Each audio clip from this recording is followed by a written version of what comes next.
So I've soaked my model, and as you can see, I also soaked it when we talked about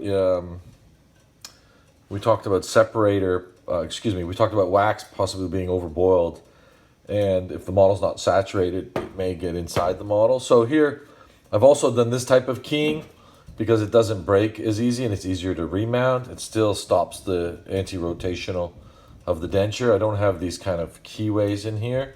I know in Crown and Bridge you do that, but the Crown and Bridge model is not being invested or dismounted or mounted so many times. So I've put a half and half mixture in the bottom here. I've also, you can put Vaseline now on the model.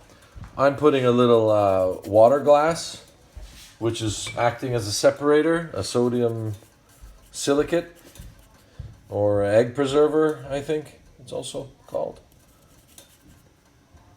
So I want to separate the model. This is for devesting purposes, obviously.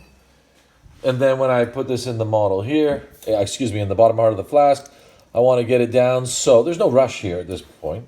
I want to get it down so the flash will be expelled around the height of the land area.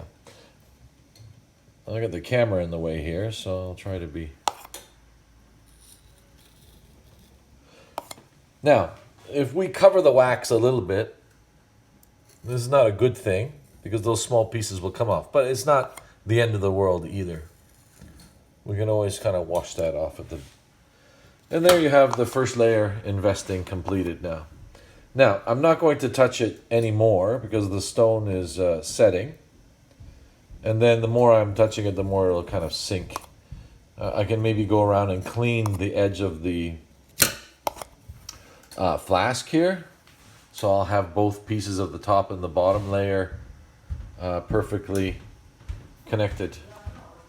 So I can rotate it around here. I've almost angled the base in, or the posterior a little bit deeper, so I can have these teeth, I'll try to lift it without moving, more vertical, so when the flask is opened, it would be straight up and down. You know, just as a habit, there may be some undercuts located here in the front. I just might add a little bit of stone here. As I turned it around, I noticed that I might need a little bit here just up to the land area where I was exposing a little too much model. And I don't want to have any kind of